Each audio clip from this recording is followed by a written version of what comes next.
It is Erick Erickson here. The phone number, you want to be a part of the program, list 877-973-7425. 877-9. Would you spend $525 million? I need to say something that's going to make some of you, and I know it's going to make some of you mad because I put this on social media last night. Way easier candidate to run against in November. And now Sanders, because Bernie Sanders would be able to bring blue collars because he's a communist and Americans hate communists. And last night was all about even Democrats. It's Donald Trump. Joe Biden will be a more difficult candidate for Donald Trump. Nobody cares about gaffes, and the media is never going to cover Joe Biden more. What they care about is Donald Trump. They either like him or they don't like him. And there are a lot of people who don't like him who will against Donald Trump. Let's just deal with reality. Reality as it is tonight. Because it was unexpected. And not only was Joe Biden is at 25%, he was not expected to be that even in California, Joe Biden is getting a quarter of the vote. Because they intended to rush they intended to rush here for all, massive takeover of government by Democrats nationwide last night, and Elizabeth Warren as well, pretty much kills Medicare for all. New Deal. Joe Biden is no longer beholden to those of us who are conservatives, those of us who are Republicans, those of us who do the far left of their party. We actually should applaud to realize that no Democrat and no member of the media will ever acknowledge mainstream. He's not a mainstream candidate. He's not even a mainstream Republican, but he actually is a fairly mainstream politician. And the Democrats will never concede that, even by my own rules. I do have a level of intellectual honesty here, and it is intellectually honest to say it is a good thing in the Democratic Party last night. Now, there will be those who say Biden to the left. It's true. But voters who saved the Democratic Party from themselves, who saw black voters being the moderates of the party coming. I abhor the idea of the black vote. I genuinely abhor the idea of thinking in terms of classes or races in terms of vote. Everyone is an individual in this country and everyone has an individual vote. But it is fair to note that the overwhelming majority of voters in the black community went with Joe Biden. Also, that they are not typical of your standard Twitterati. It is amazing to see the collapse of Kamala Harris first and Elizabeth Warren second because they obsessed over what people on social media thought. People on social media are largely irrelevant, myself included. I have a massive following on social media, and at least I live in the real world. I've always been amazed at the people who have no encounters with the real world. Their entire ideas, their persona is wrapped up in their social media selves. So I run my website, The Resurgent, and in fact, I got to probably find some new writers. But nonetheless, when I go out and I try to find people to work with in politics and in writing online and things, I try to find people who live in the real world. And what I mean by that is there are people you will encounter who are obsessed with their identity online. And there was a time that I was. You become obsessed with your online identity and what people online are thinking. You become obsessed with your online community. And one of the problems we have in society these days is that we're all building communities who look and think just like us, which is really unrepresentative of the world. That's why so many people more and more don't know anyone outside of their political views. Is when you go online and you're getting involved in line in groups, if you're in politics. Now, for those of you who aren't super politically inclined, and I apologize, we're so far in the weeds with politics right now. But for those of you who aren't super politically inclined, even you have some values and ideas, and you tend to associate with people like that. It becomes your church online. Those of you who are progressive, who are listening, I know you're listening. You go online and you find progressive enclaves. Those of you who are conservative, you go online, you find progressive enclaves. When you start accepting friend invites from people on social media, particularly Facebook, who you don't really know them, but you look and you say, this guy, yeah, he's a Trump supporter. I'll let him in. Or, this guy's a Bernie Sanders supporter. No, we're not going to be friends. And the opposite on the Democratic side. And you build a community that looks exactly like you. And everyone shares the same opinion. And on Twitter, it's even worse. Most Americans do not participate in Twitter. And yet a large number of political people and a large number of reporters do. And so the political people and the reporters on Twitter, they see each other tweeting things, and that forms their worldview where they're not in the real world. I don't mean this boastfully, but I do think it works to my advantage. Increasingly, I find people. Oh man, this is going to sound really arrogant. Y'all, I got to preface this by saying I don't mean this to sound arrogant. I really don't. But it is relevant, and maybe to some degree it's a trade secret. I should keep my mouth shut here.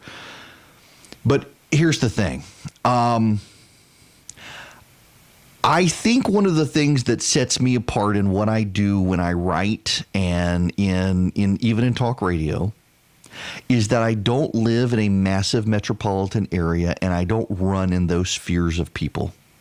I have friends of mine who get into talk radio and they begin to run around as demi-celebrities with a circle of friends within talk radio and within the conservative movement, and they're heralded as heroes and truth tellers, and that shapes their worldview, and they feed off of each other with red meat, and pretty soon they're echoing a talking point and a spin.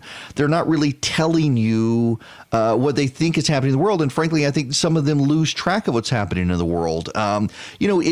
Contrast that with, for example, Rush Limbaugh, who I just think the world of him. I'm a huge fan of his.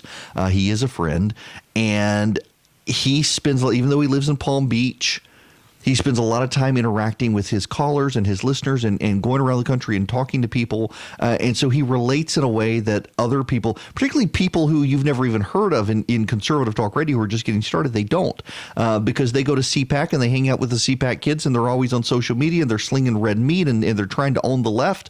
And their original thoughts aren't very deep because all they got to do is own the left. And if they own the left, they score the points and they get the buzz. And yeah, I do think it actually matters to me. I live in Macon, Georgia. I have a wife and 2 kids. I am in seminary. I hang out in my town. I don't go to CPAC. I don't go to these political conferences all the time. I will speak at events. I'm going to Athens to speak to the college Republicans tonight, but I'm just not in that world. And I used to actually lament that I wasn't in that world. I used to regret that I was not in D.C. or New York or some major, even Atlanta. I don't even live in Atlanta.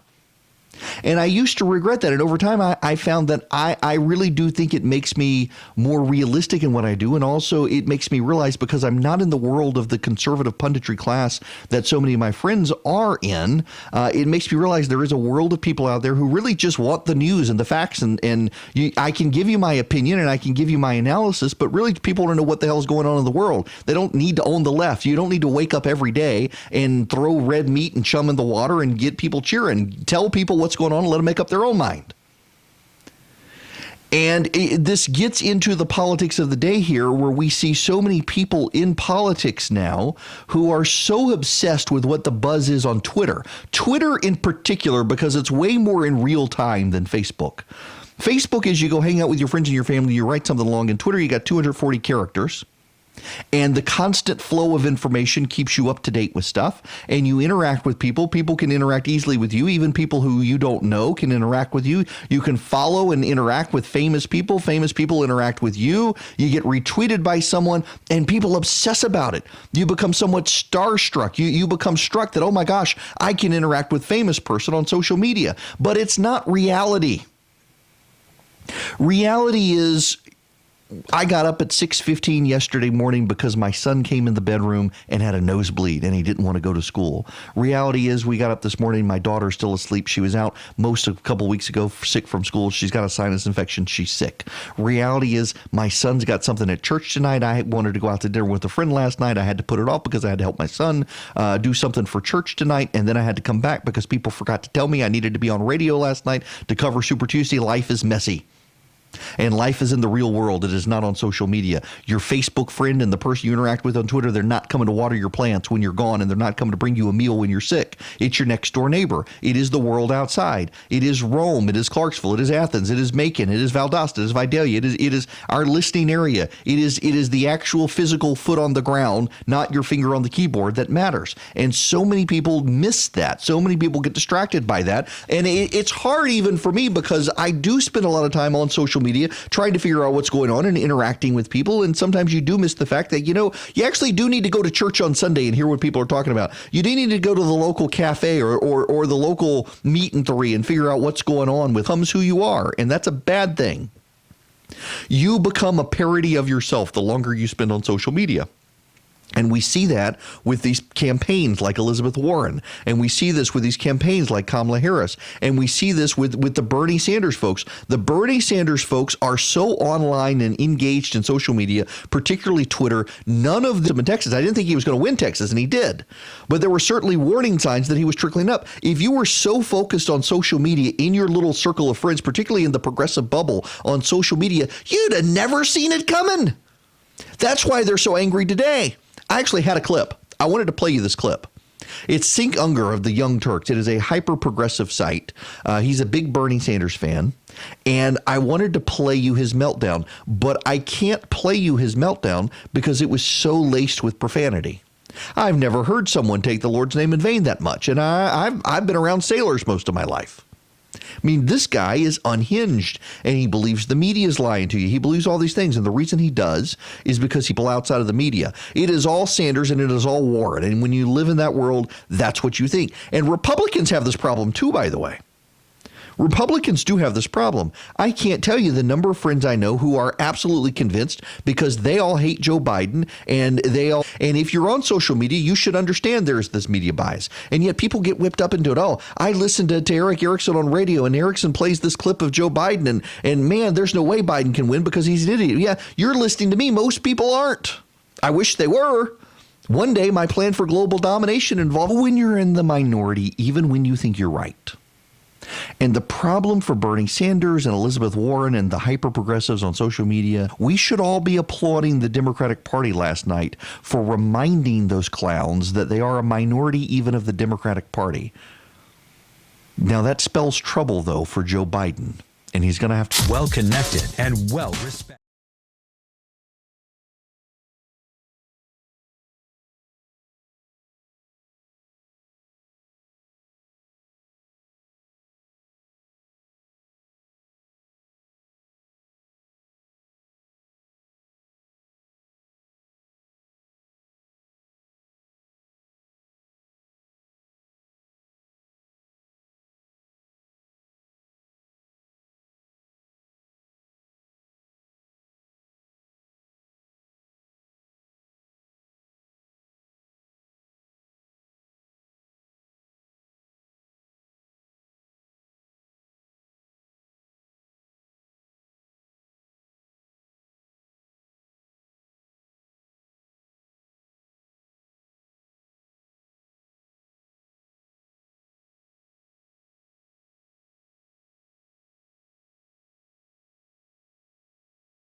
It is Erick Erickson here. The phone number is 877 now.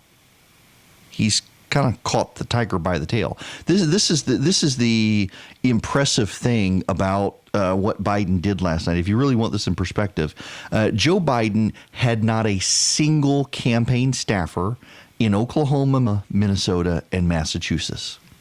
And he won every single one of those states. That's actually...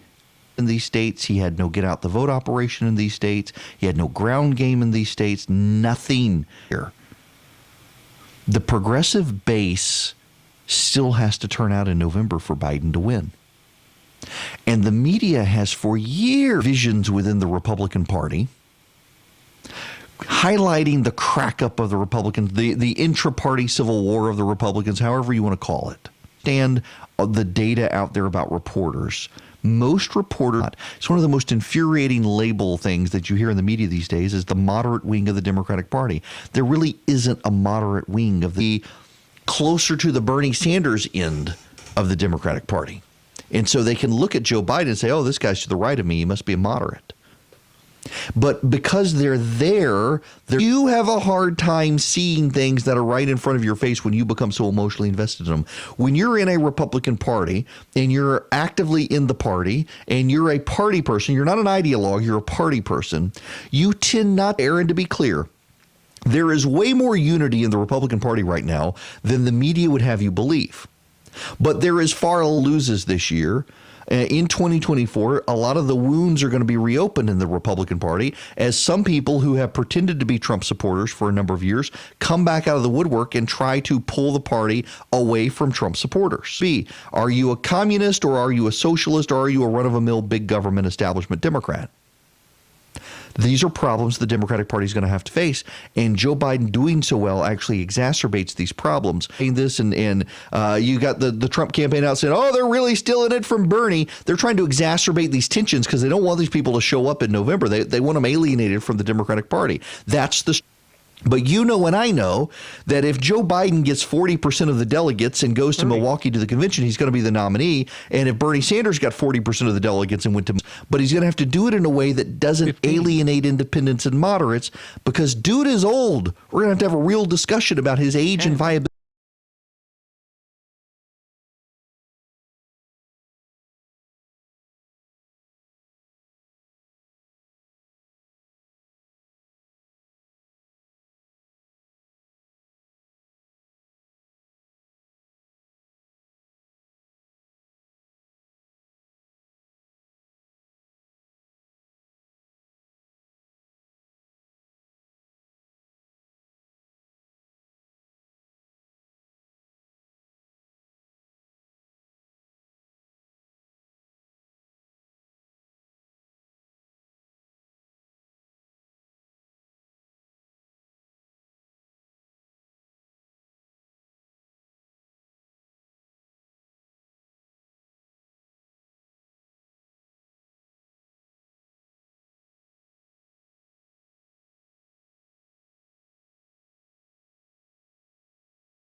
Hello, it is Erick Erickson here, The Erick Erickson Show. The phone number, if you would like to call in and tell me how you would have spent Mike Bloomberg's $700 million.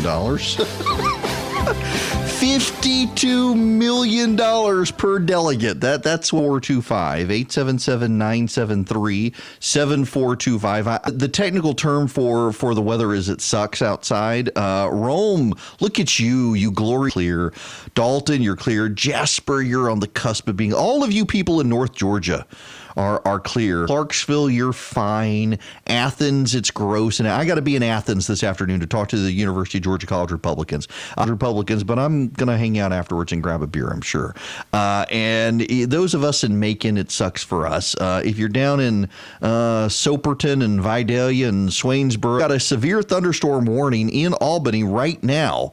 It expires in 6 minutes, though. And then what is this over down there? Yeah, you got another severe thunderstorm down in far South Georgia. Tuned in and paying attention as you should. This really should be must listening for you every day. Nonetheless, so referred to Super Tuesday as the six state ran the 1-3. I'm sorry, I can't talk this morning. My brain is moving way faster than my mouth, and it's causing me problems. There's so much to talk about this morning. It's just me and you today. But my brain is moving fast. I need to slow down a little bit. Starting to sound like a friend of mine who talks super, super fast on radio. States between Reagan and Ford, but they split them. But it was not an official thing. It just happened. These states did not work concurrently. They didn't work in a collaborative fashion to try to get them. Florida and Georgia decided that they needed to come together to stop Ted Kennedy. Ted Kennedy was a serious force in the Democratic primary in but I was a student of history and politics. And Ted Kennedy was a force. And Southern Democrats knew if Ted Kennedy were the nominee, they were already beginning to see signs at the federal level because Reagan was clearly going to be the nominee of the Republican Party. And they needed to help Jimmy Carter, because they needed to stop Ted Kennedy and they needed to hold the South for the first Tuesday in March. They called it Super Tuesday. And when Carter swept through, but Ted Kennedy so savaged Jimmy Carter in that race that the Reagan campaign in the general election began using that. The Democrats realized they could use Super Tuesday to blunt the advance of progressive candidates. The Democrats had been so horrified by the rise of got captured by progressives, even Hubert Humphrey having problems holding off the left, and then you got the McGovern bounce out of that. It became a disaster, and the Democratic Party was horrified in 92 to use Super Tuesday elections by compiling a lot of southern states and relying overwhelmingly on black voters after the shift to the GOP of white voters in the South, relying on black voters to stop white progressive ways. When people went to the races last night, all the polls showed Bernie Sanders winning Texas, and all the polls showed Bernie Sanders winning Minnesota, and all the polls showed Bernie Sanders winning Massachusetts, and all the polls showed Bernie Sanders is going to win 10 of the 14 Super Tuesday states. But Joe Biden will do well enough that by the end of the month, he's going to surpass Sanders in delegates and probably has rebounded. And 10 of the 14 instead of Bernie Sanders. Sanders was supposed to win 10 of the 14. Biden won 10 of the 14. California and Maine have not yet been called, but California is definitely, the Associated Press says California is going to go for Sanders, and Maine looks to be going for Biden, but it's very close. It's 34-33 there. So that could flip to Sanders based on early voting, their opponent of early voting. Democrats like early voting because it minimizes lines on election day, and I get that. And for all of this, there's talk now about Republicans causing lines in Texas. That's what they did in Georgia with Brian Kemp. And even the Abrams camp said this is voter suppression. What they did is they played on media ignorance. Local elections and local voter precincts are controlled by the counties in Georgia and in Texas. And the long lines have occurred in counties that are run by Democrats. And if you really want to believe that the Republicans are suppressing voters in these areas, what you have to believe is that the local Democrats who hate the Republicans are crazy, a conspiracy theory, as believing that the Chinese released this coronavirus into the wild to wipe out populations, and it got out of hold. And there are people who believe that. There are people who believe. By the way, this is, I'm sorry, breaking news right now. Breaking news happening. It is 10:15 on March 4th in the morning. For those of you listening to me on delay, Mike Bloomberg. There you go. Yep, Axios now confirming as well. Mike Bloomberg is going to suspend his campaign. Now, why do they suspend? This is important. Why do they suspend? Drop out of the race. They would give up control of their delegates. So Buttigieg, Klobuchar, and Bloomberg, who all have delegates, they're suspending instead of dropping out. Wouldn't go to Bernie Sanders, and they don't want those delegates to go to Bernie Sanders. On the first ballot in the Democratic Party, the delegates are bound, and Bernie Sanders cannot woo them. Mike Bloomberg cannot woo them. So Bloomberg gonna suspend his campaign. All of that money that I personally, and you know, I said this in the first hour. If you weren't here in the first hour, I said Sanders can call himself a democratic socialist, but the only difference between a democratic socialist and a communist is that he calls himself a democratic socialist this last night. And that's a good thing. But I admit that Bernie Sanders would be easier for Donald Trump to beat. This makes the campaign in November more difficult. But it's a good thing that even the Democrats rejected the commie. And also because, you know, accidents can happen. Also, this does begin more rapidly, the crack up of the Democratic Party. They're going to have to deal with it, crack up of the Democratic Party. But man, Super Tuesday wound up working better than anyone expected it to work. Super Tuesday for Bernie Sanders, so the superdelegates can't vote in the first round. It doesn't matter at this point. It looks like Joe Biden is going to get now a majority or I would say no more debates, because it's clear the people don't care about his gaffes, but it's also clear if he gets on a debate stage, it gives all sorts of added fodder. Now, there's one more thing we need to talk about before we move on to other stuff, because I got other stuff to talk about, because we can move on from Super Tuesday, but I got to play this soundbite from, of all people, Al Sharpton. I'm not surprised he's a favorite, and I think a lot of it has to do with his work with Barack Obama, but I think a lot of it was also accelerated by what happened in South Carolina. Surge of young voters has not happened so far. The night is early, and the turnout seems to be more Biden in the states that we've seen than we've seen of Sanders. And I think a lot of us were buying into what ends up now looking like some political talk. Black voters love Joe Biden. Young voters love Bernie Sanders. Black voters turned out. Young voters didn't. This helped Joe Biden. Let's move on to other stuff. Well connected and well.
Bloomberg is out. That actually makes me laugh.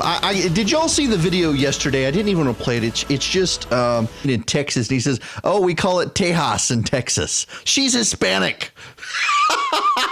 What an out of touch clown. It's nice to see that guy lose. I've never cared for Bloomberg.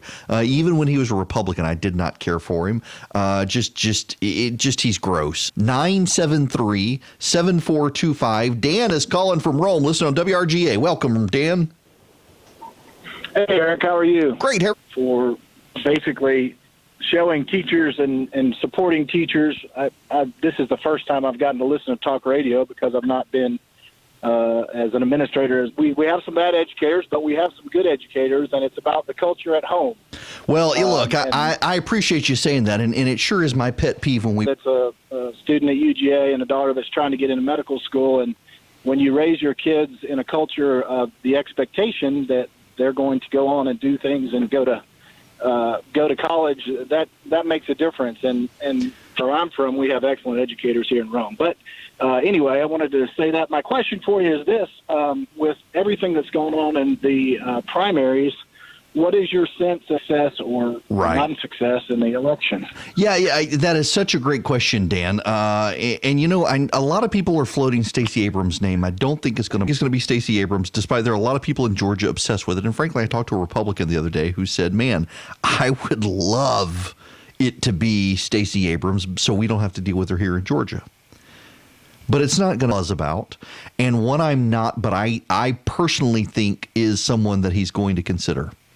The one that is buzzing heavily today is Amy Klobuchar, the senator from Minnesota.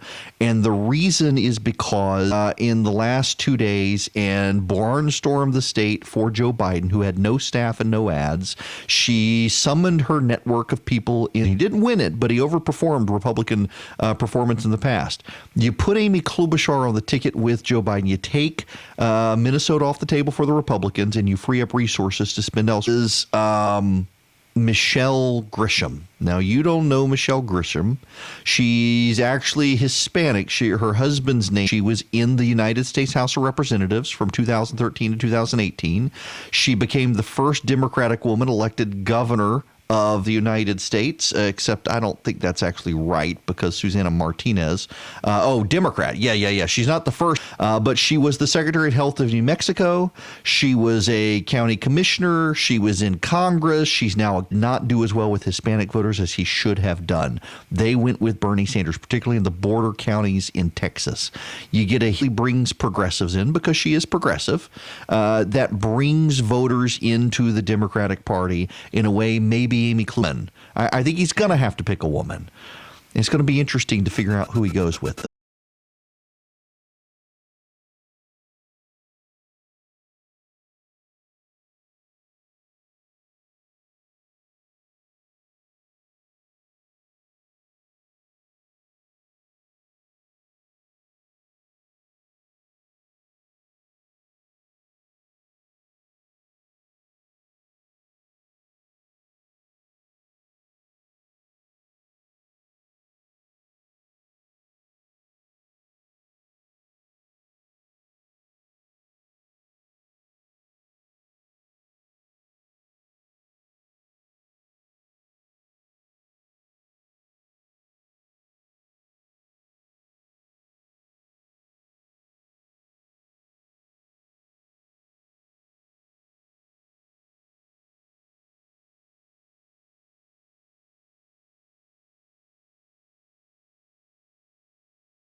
Well, there's some more breaking news we need to engage with here. This is actually very big news in the state of Georgia. Nikki Haley will be endorsing Kelly Loeffler's campaign for the U.S. Senate.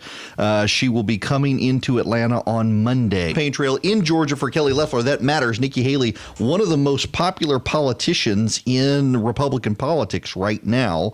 Super Tuesday stuff. And this is in Athens. I'll be in Athens tonight for the University of Georgia College Republicans. And election officials in Athens, according to Mark Neese at the machines in Georgia, they're concerned they won't keep ballots secret. The Athens-Clarke County Board of Elections voted to reject the $104 million voting system, which combines the touch screens and the printed out paper ballots. Voters from 30 feet, they've been complaining about, they have come up with every single excuse to go to paper ballots. So they see theorists, but in all seriousness, though, when I was starting out in politics in Georgia as a College County area and in the Fulton County area of ballot boxes being stuffed, and you can do that with paper ballots, you can't do that with electronic ballots. And of course, the progressives, more old people vote than young people. You should be encouraging the use of a machine, but nonetheless.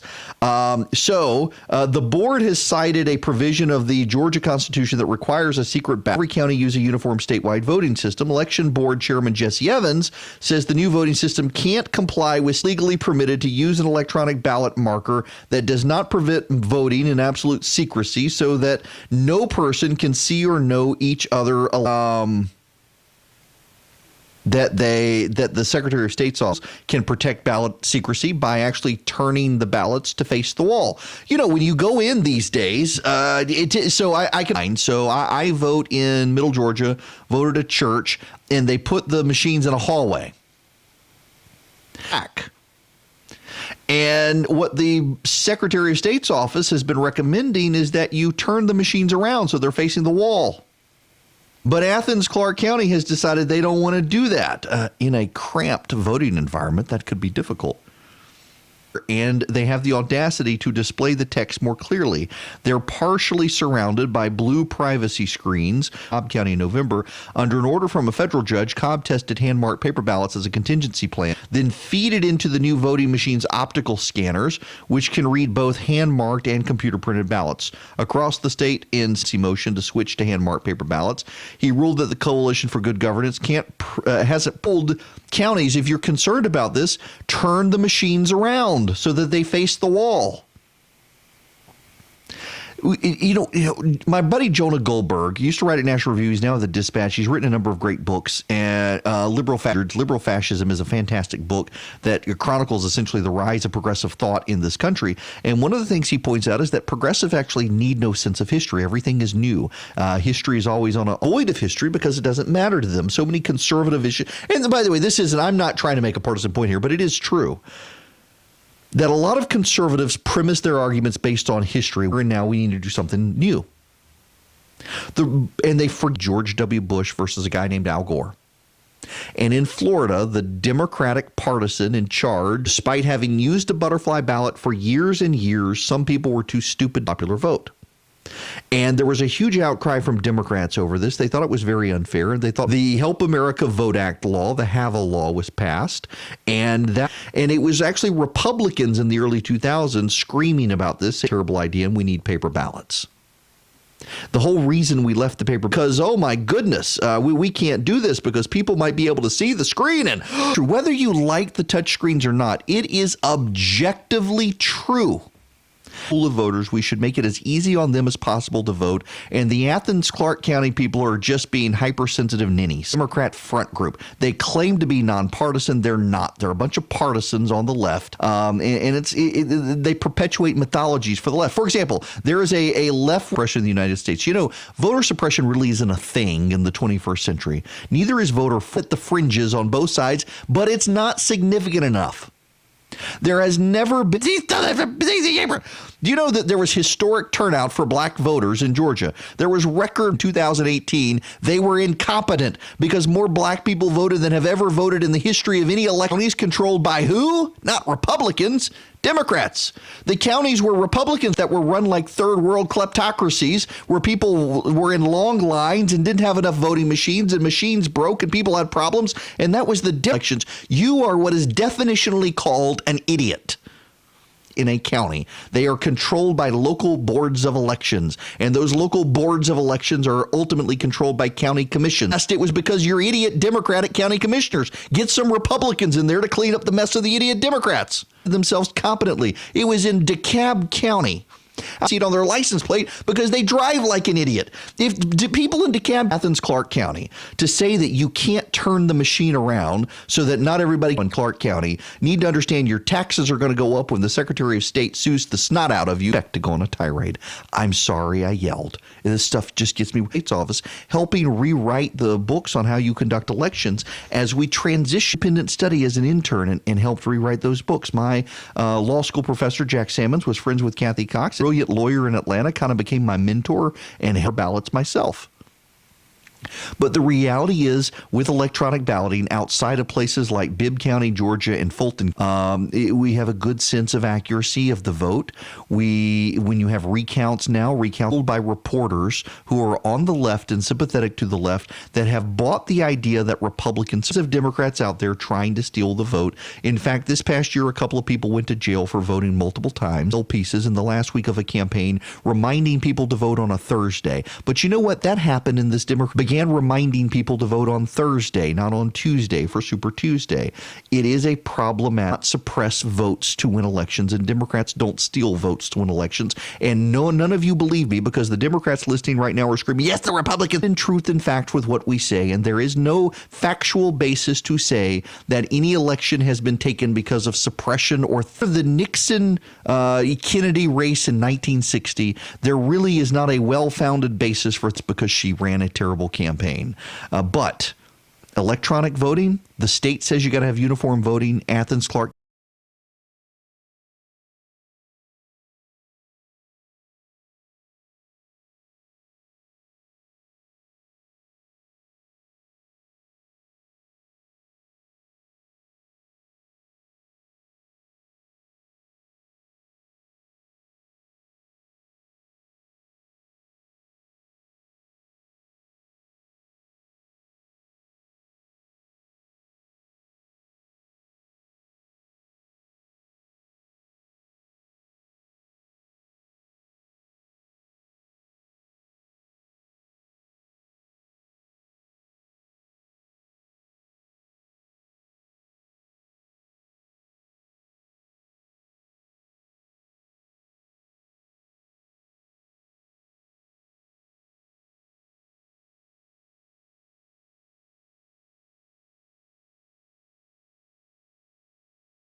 To 33777 now. On issue, Joan, welcome. Tonight, we took a group of people, Board of Elections, last night. No one would second the motion against the county attorney's advice, push an agenda. It's to push an agenda. And this is an interruption and a preference right now that they're voting for. So, Clark County, it is for an agenda that is being pushed and has been being pushed for quite some time. And I've been watching the polls. So it's an agenda being pushed, and a petition is being. And your civic obligation, seeking the welfare of the city in which you live. They can quote the state constitution ensuring a secret ballot is rearrange how you display the into an elections booth in Georgia, into a precinct where you turn them around so they're facing the wall. You give people a little space to walk back there and vote. And guess what? People can't see the screen. That's kind of a no-brainer. This seems like a convenient excuse for the Athens-Clarke County Board of Elections. 877-97-ERIC, 877-973-7425 is the phone number. We do need to talk about it a little bit.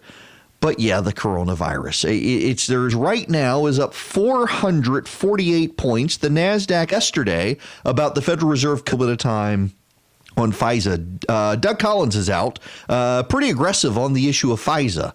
And want to play some audio from Doug Collins on this. But right now, here's the president talking about the rate cut from the Federal Reserve yesterday. I would say that the Fed funds rate, the rate, as you would call it, is too high. It should be eased down so that we're competitive. Look, we have the greatest country in the world, but we have a Fed that doesn't agree with that. I disagree with them. I can't win. People panicked yesterday because the Fed dropped the rate. That all in the AJC. Y'all know my criticisms, but there's some interesting data. And I talked to Bill Heath, the author of Senate. They don't like 350.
If you want to be a part of the program, 877-97-ERIC, 877-973-7425. Mike Bloomberg, he won in American Samoa.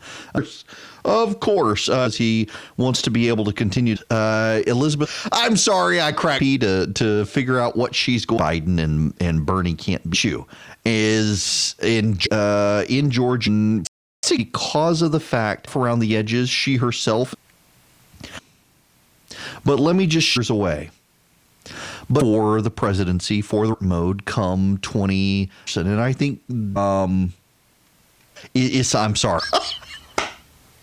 Mine sinisterly underprepared to face a first reply. If I against your mother, I had somebody call me yesterday. I replied back. I said there is Hillary Clinton as his running mate because Jeffrey. Very funny, interesting poll. I'm not an overwhelmed. Is it they got a building named after a polling? Built up a track record for accuracy. That good. Whether it's Emerson College, but the University of Georgia has. I'm willing. I will give. Ian is why I give a hard time to like. At least this university reporter is probably the best Georgia poll road the president had at 51-43. That's what made to challenge her this week. Matt GA School of Public and General Election Voters, the margin encouraging number for the half of women voters. No. Oh, I see. It's just wordedly back the president, while younger voters were more excited.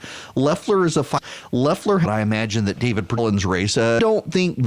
Behind the issues that define them as a court, actually aligned with the president. As a reform, possibly in what others have seen like Carter Page do, that it's actually accurate. And there are other things that need to be Carter Page in the future. We'll recognize that. So I think as we go forward, the FBI director now, and I think that the president, without doing the cheerleading stuff, is going to have the money. Loeffler does very blocking Collins from being able to raise money. Term Women of America out for Loeffler, Collins to not act to be a messy member. Republicans, it looks like, are remarkable. 54% approval rating. That's in Georgia, 60%. And I'm aware of some state, and he may use some of it to help.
if you want as well. You're on Friday, Vice President Coronavirus, and we'll get to that. Talk about we go to a PCA.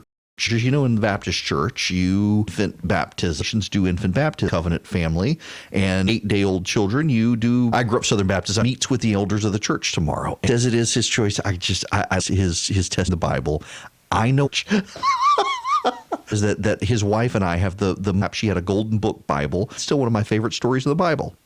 Relationship with Jesus, but nowadays you hear these. I mean.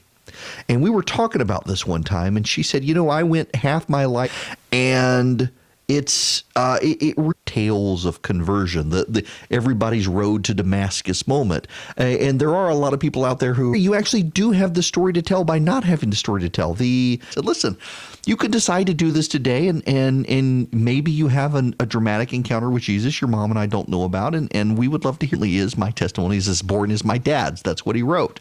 But I said, testimony when you ultimately do join the church, and you can sell all sorts of books and be some sort of mini celebrity, but you'll have missed most of your life having a great religion speech or actually walk with Jesus. And therein sums up all of covenant theology. I lived in a house where I always went to church and knew the Lord, and I know I need to share that segue with you, but it did my heart good to see him write that out last night. But man, not doing that to my kids, pressuring them to do things that I want them to do because I did it.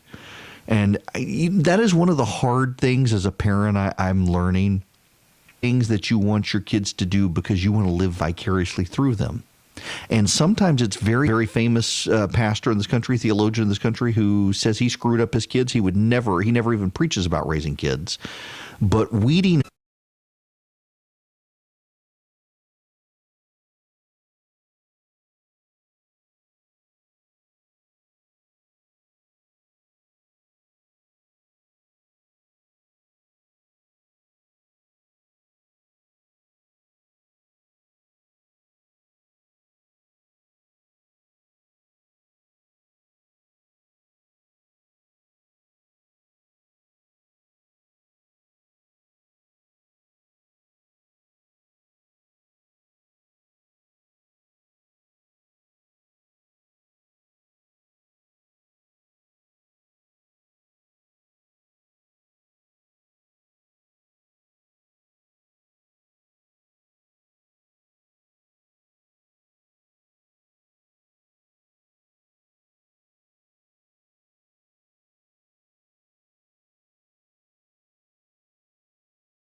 let's move on from the raw politics of the day. I do want to spend a moment about Bill Heath's legislation.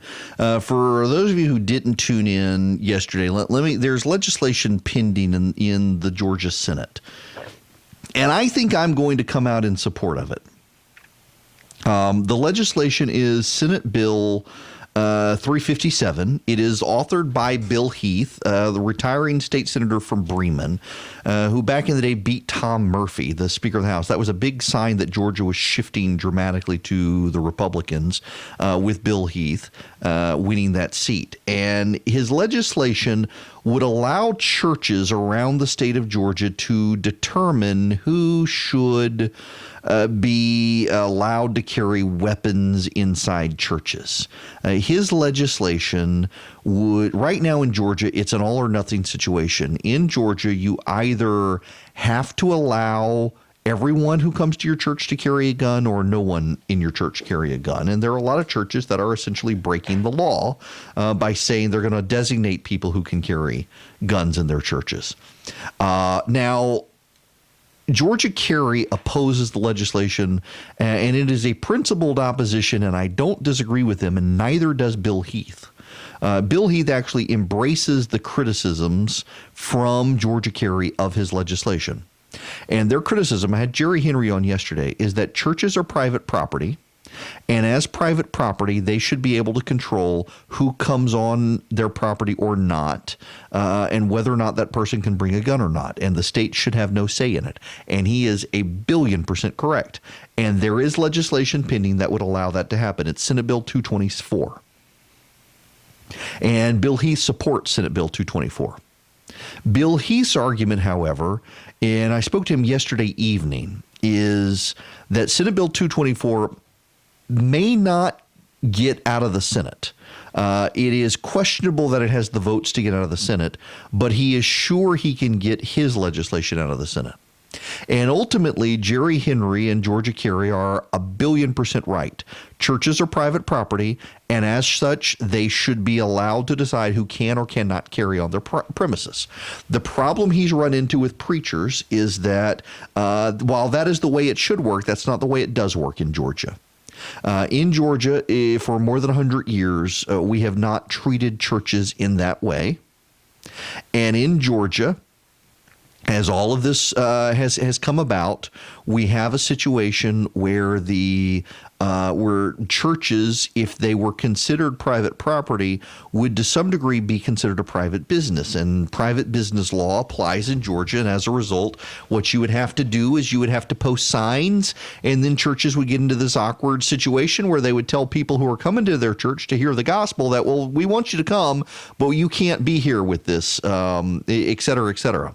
And it puts churches in an awkward position because there are not votes available to change the law to just treat churches as if they're, for example, a private home. And Bill Heath wants to do something to help the churches be able to expand the pool of people who they can on premises carry firearms or not. And I think that's a good idea. And so I'm supporting the legislation.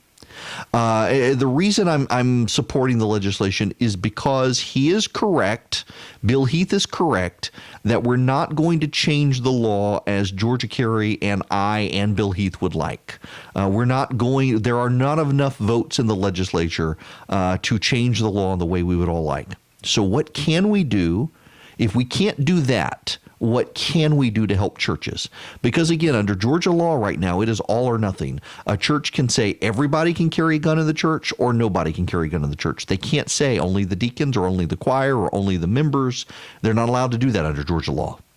So what can we do to allow them more flexibility? And Bill Heath's legislation, Senate Bill 357, would say that churches can designate a class of people beyond paid security. Because there are a lot of small churches in Georgia. And Bill Heath said this yesterday. His concern is not the mega church that has the budget to fund its own security team.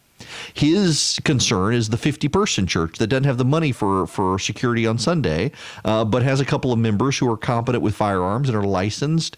And what can they be empowered to do that doesn't break the law? And right now, if a church doesn't have the money to hire private security and just wants to designate the 3 members of the church who are competent and qualified and trained to handle guns, that they're not allowed to do that under Georgia law. And it's stupid. George Carey's absolutely right. It is stupid. That's not George Carey's words, though. But yeah, I mean, it's stupid, and they would agree with me. So Bill Heath's law, again, would say, churches, let's forget the all or nothing solution. Let's do this. You get to designate a class of people in your church who get to carry firearms. You can say just the choir's allowed to do it, or just the preacher's allowed to do it, or just the diaconate's allowed to do it, or just these 3 people are allowed to do it, or the whole membership, but not the guests, or people over 50, not people under 50. You decide however you want to do it, whatever works in your church structure, and you're not going to break the law by doing that. And I think that's a fair compromise at this point. And so I am going to do an action alert to encourage people to support his legislation. Having now heard from both sides, while I totally agree with George Carey, and I wish it were not so, it doesn't look like the votes are there to change the law overall, as Bill Heath and George Carey both would like, and as I would like. So let's go with Bill Heath's legislation. And so I would encourage you to text the word Army to 33777 so that we can focus on this issue and get an action alert up and going for people who want to reach out to their member of the state Senate or the state House and say, support Senate Bill 357, allow churches greater flexibility. Now, I put this off until here at the end, and it is now time for us to discuss the situation with the coronavirus. Here's the president from the White House lawn. No, not at all. No, not at all. But we're doing a fantastic job. The professionals are doing a great job. We're really happy with the job they're doing. They have been just ahead of it, and we're ahead of it by having stopped so much earlier than nobody wanted us to cut off access to our country, and I did it early. By doing that, that was a big step. Otherwise, many more people would be infected. You know, he's right in this, and we shouldn't dismiss this. He's actually telling the truth. The media doesn't want to give him credit, but he's actually telling the truth. In this country, there was all sorts of complaining about the president cutting off access to foreign countries. The media said it was an overreaction and it was going to spook people and it was going to harm the markets, and yet it wound up being the right thing to do. Now, where do we stand globally? Well, let me give you the United States first. Globally, we have 94,000. Let me make sure this hasn't updated because they tend to update it on me after I've given you the numbers. It makes me mad. Okay, 94,250 confirmed coronavirus cases on the planet. Here's the good news. Of those 94,250, 51,038 of them have now recovered. So 51,038 divided by 94,250 times 100. That's 54% of people have recovered so far from the coronavirus. Globally now, we've got 3,114 deaths. Again, 94,250 times 100. That's a 3.4% death rate of those who have gotten infected. In this country, yesterday, when I was on air with you, there were 116 confirmed coronavirus cases in this country.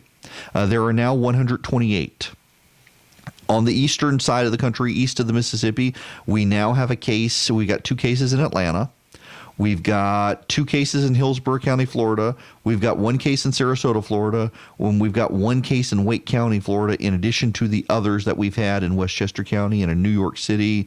We've got 9 deaths. All of the deaths come from Washington State. In fact, there's actually an article out there today, I believe, in the Daily Beast on the disastrous handling of the coronavirus in Seattle. And a lot of it, have you noticed that I don't mean to make a bad political point here. I really don't mean to, but it's going to come across that way.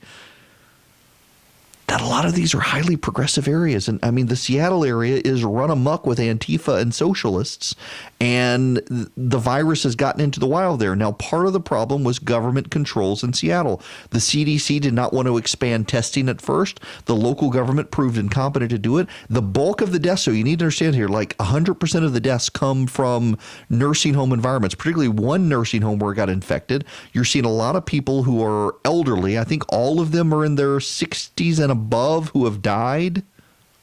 We now know in Georgia that the two patients here, it's not a husband and wife. That was the initial speculation.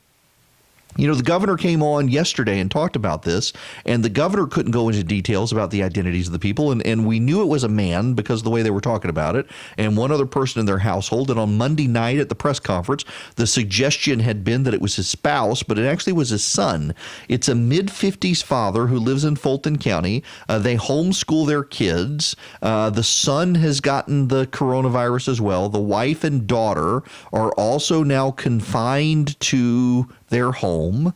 And the man, I don't know who this man is. I don't know whether he would drink a beer or not, but I would buy him one. I mean, the dude just, this is what you want. Seriously, this is what you want. The man got back from Milan, knew he probably shouldn't be out in public, stayed in his house. His son developed symptoms 2 days after he developed symptoms. He gets him in a car. Now we know it was both of them. Got in a car, went to the doctor, called ahead, said, we're coming in. We think we got coronavirus. I've been in Milan. I got the symptoms. My kids got the symptoms. Please secure an environment for us to come into so nobody else gets it. His doctor's office did. They tested positive. They sent him home. They quarantined him. They got symptoms, but they're more likely than not going to make a full recovery. God bless them. That's what you want. Contrast that to New York City. New York is now bracing for a potential outbreak of the coronavirus. New Rochelle, New York. And do you know why? It's very much like the woman in South Korea who infected 1,200 other people. Some man in New York decided to go to a bat mitzvah at a temple and also to a funeral. And he had symptoms, and he potentially has infected the entire temple. I don't know who it is, but man, that would make me mad that someone was that irresponsible.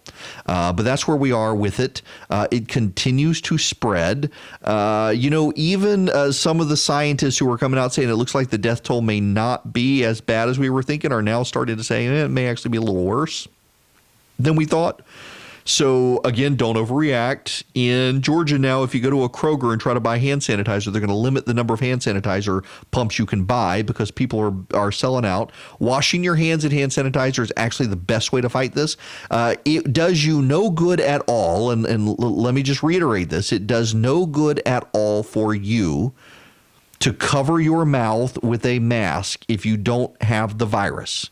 If you do not have the virus, the mask is not going to save you. The mask is for sick people who may spread the virus. The mask is not for healthy people who don't want to get the virus. In fact, statistically speaking, you wear the mask and you're healthy, you increase your odds of getting it because the virus can live on the outside of the mask. And when you take your mask off and it gets on your hand, if you don't immediately wash your hand, you're going to get the virus. So don't be going out and buying up painter's masks and the like to try to spare yourself the virus. Those are for the sick people. All that being said, the odds of any of you listening right now getting the coronavirus are actually pretty small. There's no reason to panic. If you do get the coronavirus, the odds of you surviving are actually incredibly significant. I had a buddy of mine last night say, what do I tell my kids? And my kids are starting to freak out. They're hearing about it in the news. Here's what you tell your kids. There has not been any person under the age of 30 to die from this disease. No one under the age of 30 has died. Between the age of 30 and the age of 60, the only people who have died are people who had pre-existing bad health conditions. Over the age of 60, if you get in the hospital, you got a 50-50 shot. But under the age of 50, you're going to be okay. And if you're over the age of 50 and you're even over the age of 60 and you're in good health, the odds are this is just going to be like the flu. The president's getting blown up from people saying you get a flu vaccine. That they're implying what the president said is the flu vaccine will keep you safe from the coronavirus. That's not what he was saying if you listen to him in context. What the president was saying is that the flu is going around as well, and it would be very good of you to get your flu vaccine because some of the initial symptoms are the same between the two. And if you get the flu vaccine, you will be able to spare yourself getting the flu and the coronavirus together. If you go to a hospital with the coronavirus, the flu is so rampant right now in the United States, the odds are you could pick up the flu in addition to the coronavirus, and then you pretty much are dead. So get your flu vaccine if you can. Now, I realize there are people who say, I actually get sick from the flu vaccine. I'm one of those people, and I realize every doctor always tells me, no, you don't get the flu from the flu vaccine. What happens is you come into contact with people. No, that's not what I'm talking about. For about 24 to 48 hours after I get the flu vaccine, without fail, my throat gets sore and I feel bad, and then it goes away. And it don't tell me it's psychosomatic. It has lasted my entire adult life. And for the longest time, I really believed I was getting the flu when I got the flu shot. And finally, as I got older and I got a good doctor, he explained to me that some people do have a reaction to the flu vaccine and it goes away. And it's not you actually getting the flu. And I am one of those people. And I get the flu vaccine because a couple of years ago, I didn't get the flu vaccine and I got the flu and it was horrible. It was horrible. And even this year, you can get the flu vaccine and get the flu.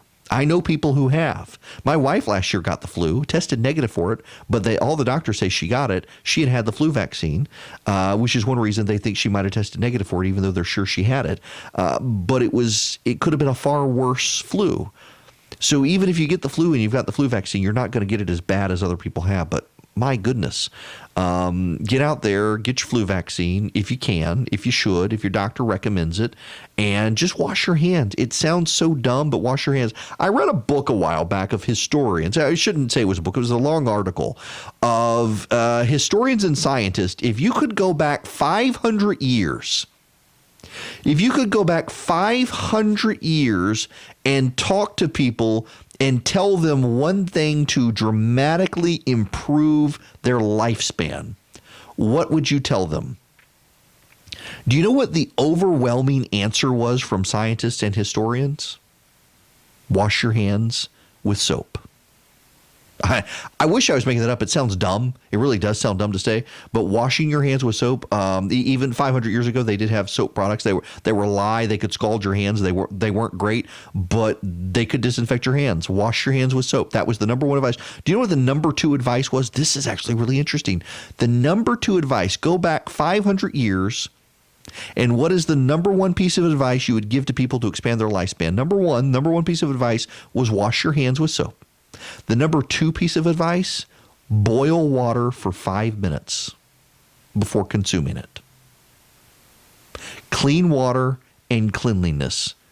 The number one and the number two answers to save people's lives. And that applies today just like it did 500 years ago. There's no reason to panic. Just be a clean person. I really do like his opinion on things.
can't now because we've turned off the phone lines because it's the end of the day and or the end of the show, and there's no reason. This story.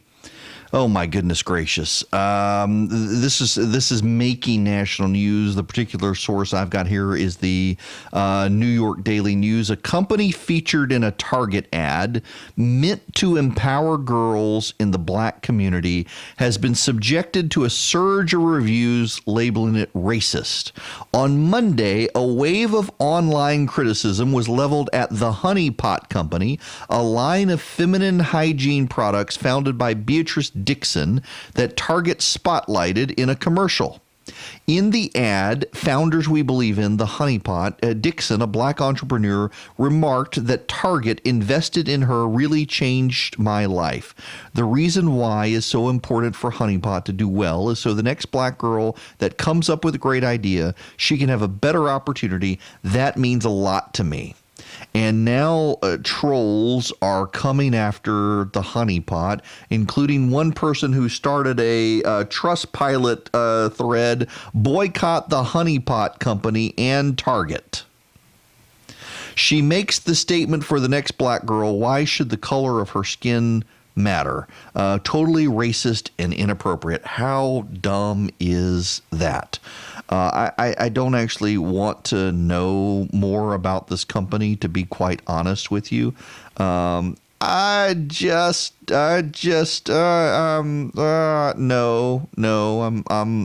looking at the website. No, I think I'm gonna pass on that, but it is interesting that Target wants to inspire young black women to get involved and to show that they too can become entrepreneurs. And now people are coming after Target and this poor lady, targeting her, attacking her for being part of the ad. But there's another thing here as well. These are all a bunch of people on social media who are blowing up this company and this woman.